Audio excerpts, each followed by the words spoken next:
Hey guys, Nicole here with Obscure Reptiles and Caging, and today we're going to be showing you how to handle a ball python. So let's get started.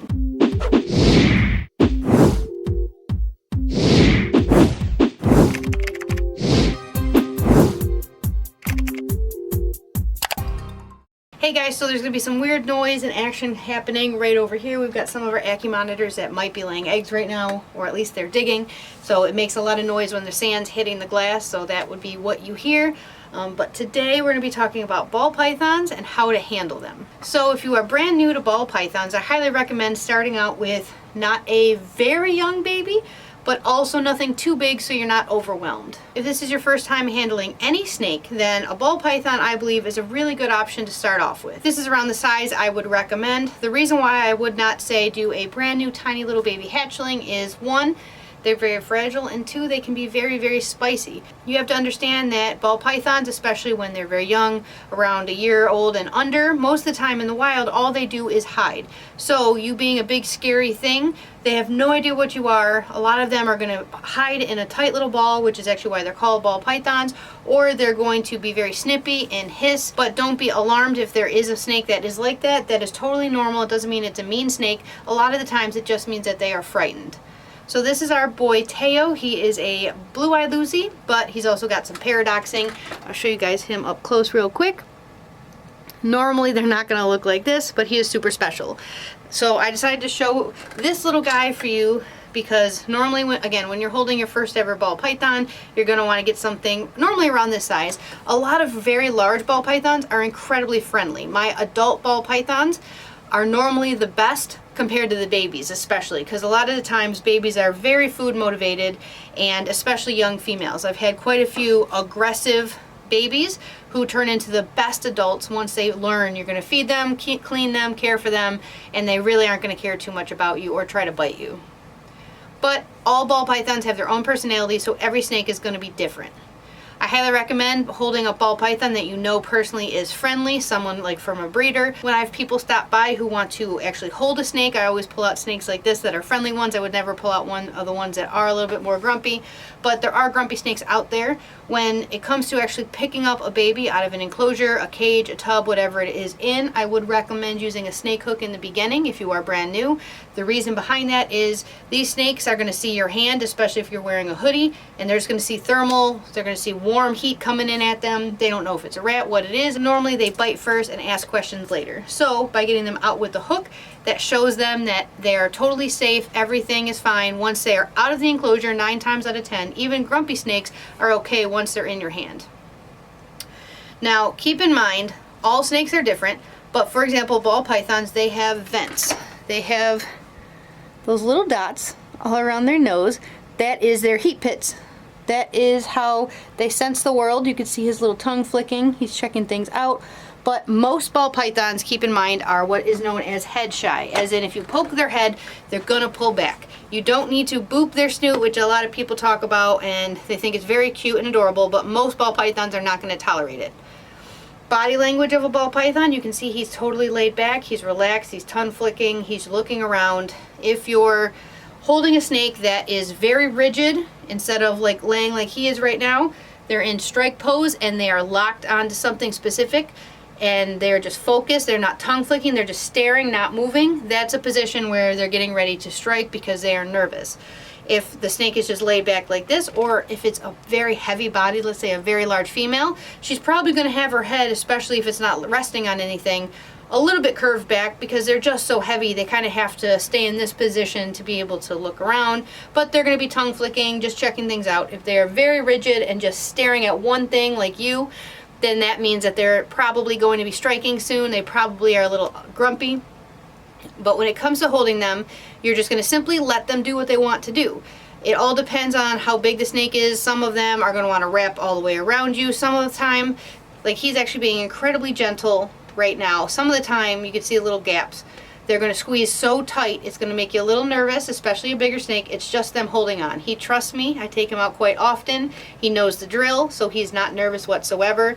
He's curious, he's looking around, but when it comes to holding them, don't squeeze them, Don't make them do anything they don't want to do unless they're getting stuck on something. And please, if you have large gauges, do not let them go through your ears. I've seen quite a few people have that issue.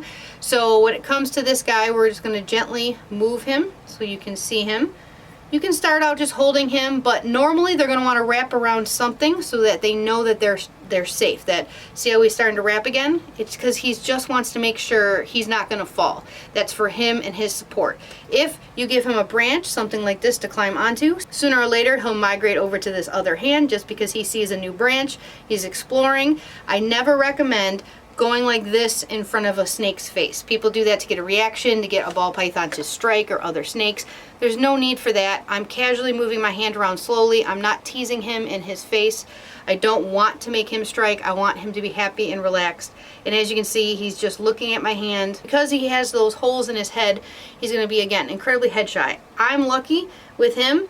I kind of can do this and he doesn't freak out. But some snakes, you touch their face and they're going to pull away. It scares a lot of people. Like right now, if out of nowhere I poked him right in the face, he's going to pull back and look like he's in strike pose. But that's because you scared him. Those are very sensitive to them. They don't want to harm or get hurt there. That's why most ball pythons do not want you touching in their face or in that area. Most of the time you can touch just about anywhere else on any snake and they just don't care. For example, this one will unwrap very gently. I'll just let him dangle. And as you can see, he's just holding on. When it comes to holding a larger snake, they can be pretty strong. Nothing insane, nothing like you can't get them off. But sometimes they're really going to grip on. Again, it's for support of them. Now, if you are nervous with your first ever snake, I always let people pet the back end. Like if you were here right now, I would hold his little head over here and let you touch the back of him. That way you can see they're actually quite warm, quite smooth. Some people think they're cold and slimy. They're warm and smooth, and depending on the snake, some are more active than others. Some are literally just going to sit in your hand. For example, we have a larger female named Morel. She is incredibly active every time we get her out. But then we also have a girl named Mango who will just sit curled up in your hand and not really move, even though she's a couple of years old. But every snake's going to be different. Personally, if you're looking for a pet ball python, I'd recommend a boy. They tend to be more laid back and a little less food aggressive, but that's just in my experience. You can get incredibly friendly females. You can get very testy boys too. Again, a lot of the time, if you get a snake that's older, who's used to it, who understands that everything's going to be okay, you're not going to hurt them, they're super friendly. We actually have an albino pied female. She was so very upset. Every time I'd walk by her bin as a brand new baby hatchling, every single time she would strike at me.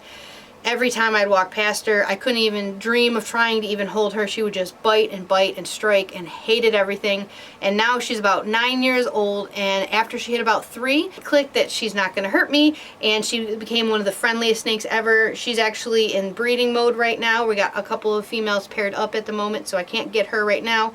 But I decided to bring this little one out. Never just pick them up by, let's say, like the tip of their tail. Never stretch them. Their scales go in one direction. Stick with that one direction. It's okay if you go the other way, but try to stick in that main direction. Don't touch their face. Don't make them do anything they really don't want to do. You can coax them in different directions. Don't just grab them by the head. If they're doing something you don't want, just gently rearrange them, put them somewhere else. They're going to normally not touch you or bump into you. Like, it's going to be a huge difference if you hold a ball python and then a corn snake. A corn snake, they're going to, with their head, they're going to bump into you, they're going to rub their face on you, and that freaks some people out. Generally, ball pythons almost always keep their head, he's actually rubbing on me, but normally they keep their head just slightly off at all times because, again, they're worried about those pits right there, and they're going to normally just cruise around. But the one thing I would say, especially if you're newer to ball pythons, I never recommend doing one of these, leaving a snake wrapped around your neck. The reason why is if you do get bit, that's going to be very uncomfortable. Number two, he's very small and he has me right now very tight around the neck. As you can see, I don't want to hurt him, but if they wrap around your neck and then wrap their tail on their body, it could be very uncomfortable. I specifically don't like things touching my neck. If they get wrapped up in a piece of jewelry, if you have a shirt, it has, like, let's say holes in it or something, they can get wrapped up. Again, with your earrings, they can get wrapped up. I really don't see any benefit of that, even with a bigger snake especially. I just prefer holding them in your hands. So if you are new, getting started out, I wouldn't recommend just throwing them around your neck right away. Alright guys, that's it for this video. If you have any questions, you can put them in the comments below. If you haven't already, please subscribe. We do new videos every single week. So I'll see you guys in the next video.